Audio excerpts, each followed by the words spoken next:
ஸ்ரீமதே ராமானுஜாய நமக. ஸ்ரீமதே நிகமாந்த மகாதேசிகாய நமக. ஸ்ரீ பெருந்தேவித்தாயா சமேத ஸ்ரீ தேவராஜ சுவாமி வரதராஜ சுவாமி திருவடிகளுக்கு நமஸ்காரம். ஸ்ரீ ஆண்டாள் திருவடிகளுக்கு நமஸ்காரம். ஸ்ரீ பாகவத உத்தமர்களுக்கு நமஸ்காரம். அன்னவயல் புதுவை ஆண்டாள் அரங்கற்கு பண்ணு திருப்பாவை பல்பதியம் இன்னிசையால் பாடி கொடுத்தால் நற்பாமாலை பூமாலை சூடி கொடுத்தாலே சொல்லு சூடி கொடுத்த சுடற்கொடிய தொல்பாவை பாடி அருள வல்ல பல்வளையாய் நாடி நீ வேங்கடவர்க்கு என்னை விதி என்ற இம்மாற்றம் நாம் கடவா வண்ணமே நல்கு. இன்று மார்கழி மாதத்தின் 24ஆம் நாளான 24வது பாசுரத்தை பற்றி நாம் இப்பொழுது சேவிப்போம். அன்று இவ்வுலகம் மலர்ந்தாய் அடி போற்றி சென்றங்கு தென்னிலங்கை செற்றாய் திரள் போற்றி ஒன்ற சகடம் உதைத்தாய் புகழ் போற்றி கன்று குடிலாய் எரிந்தாய் கழல் போற்றி குன்று குடையாய் எடுத்தாய் குணம் போற்றி வென்று பகை கெடுக்கும் நின் கையில் வேல் போற்றி என்றென்றும் சேவகமே ஏத்தி பறை கொள்வான் இன்று யாம் வந்தோம் இறங்கேலோர் எம்பாவாய். இப்பாசுரம் இரட்டை பாசுரமாக கருதப்படுகிறது. கோஷ்டியில் சேவிக்கும் போது 2 முறை சேவிக்க வேண்டும். இப்பாசுரத்தில் ராமபிரானை பற்றியும் கிருஷ்ண பகவானை பற்றியும் குறிப்பிடப்படுகிறது.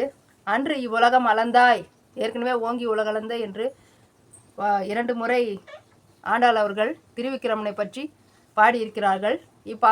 இம்முறை 3வது முறையாக இப்பாசுரத்திலும் அன்று இவ்வுலகம் அளந்தாய் அடி போற்றி அப்படின்று திருவிக்கிரமனை பற்றி பாடுகின்றார்.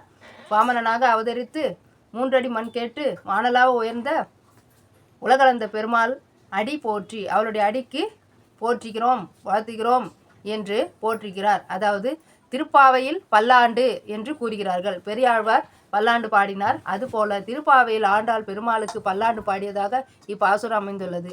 சென்றங்கு தென்னிலங்கை செற்றாய் திரள் போற்றி, இலங்கை என்று கூறும்போது அங்கு ராமபிரான் இலங்கைக்கு சென்று ராவணனை வதம் பண்ணினாள்.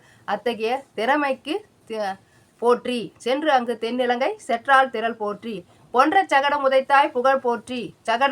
சகடாசுரன் என்ற அசுரன் வண்டி சக்கரமாக வந்து கிருஷ்ண பகவானை அழிக்க நந்தகோபரின் இல்லத்திற்கு வந்தான். அப்பொழுது தன் காலாலே எட்டி உதைத்து சகடாசுரனை வதம் பண்ணினார் கிருஷ்ண பகவான்.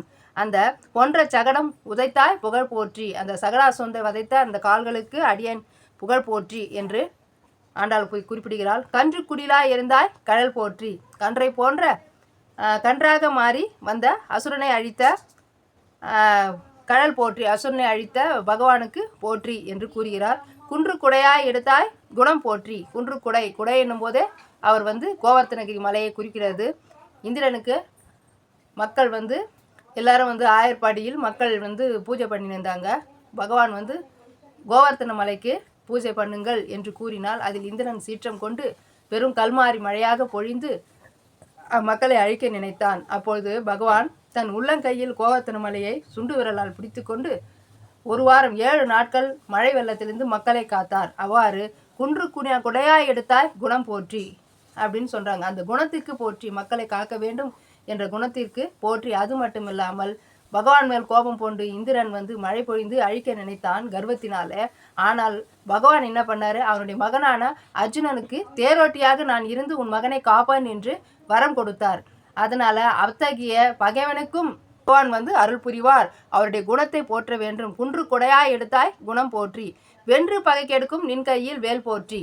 அவருடைய கையில் இருக்கிற வேலை பற்றி குறிக்கிறார்கள். அதாவது எதிரிகள் வரும்போது அவர் கையால் இருக்கும் வேலை கொண்டு பகை முடிப்பார். அவர் கையில் வேல் போற்றின்றாங்க. ஏன்னாக்கா என்ன, பகவானுக்கு சங்கு சக்கரம் தானே கையில் வச்சிருப்பாரு.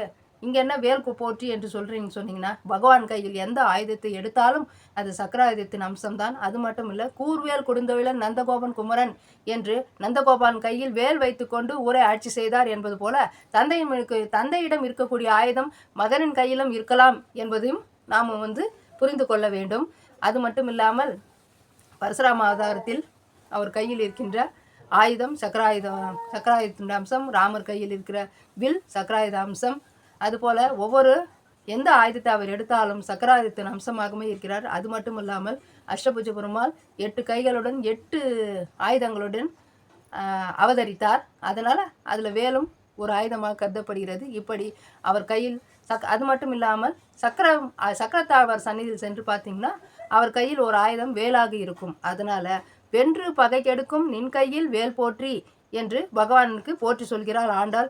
என்றென்று உன் சேவகமே ஏத்தி பறைக்கொள்வான். இத்தகைய அனைத்து உன் திருவடிகளுக்கு நான் போற்றி சொல்கிறேன். என்றென்றும் உன் சேவகமே, இத்தகைய உனக்கு சேவை செய்யக்கூடிய பாக்கியத்தை ஏற்றி பறைக்கொள்வான். நாங்கள் உங்களுக்கு சேவை செய்ய காத்திருக்கிறோம். எங்கள் சேவையை ஏற்றுக்கொண்டு எங்களுக்கு பறை என்ற கருவியை கொடுப்பாய் கண்ணா. இன்று யாம் வந்தோம் இறங்கியோர் எம்பாவாய். இன்று நாங்கள் வந்தோம், வந்து எங்களுக்கு இறங்கி எங்களுக்கு அருள் புரிவாய் கண்ணா என்று கூறுகிறார் ஆண்டாள் அவர்கள். இவ்வாறு இப்பாசுரத்தில் பல்லாண்டாக பாடுகிறார். இப்பாசுரம் திருவிக்கிரம அவதார காலத்தில் அனைத்து உலகங்களையும் அளந்த உன் கால்களுக்கு நன்மை உண்டாகட்டும். அயோத்தியிலிருந்து இலங்கைக்கு சென்று ராவணனை முடித்த உன் வீரத்துக்கு வாழ்த்துக்கள். வண்டி சக்கரம் வடிவத்தில் வந்த சகடாசுரனை வதம் செய்த உன் புகழுக்கு வாழ்த்து. அதேபோல் கன்றுக்குட்டி வடிவத்தில் வந்த அசுரனை அழித்தவனே வாழ்த்து.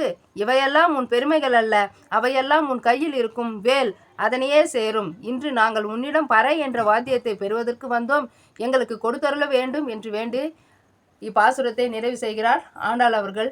ஸோ இப்பாசுரத்தை தினமும் எல்லாரும் சேவித்து பயனை பெறுங்கள் என்று கூறிக்கொண்டு விடைபெறுகிறேன். ஸ்ரீ ஆண்டாள் திருவடிகளே சரணம். அடியேன் காஞ்சி லதா பார்த்தசாரதி.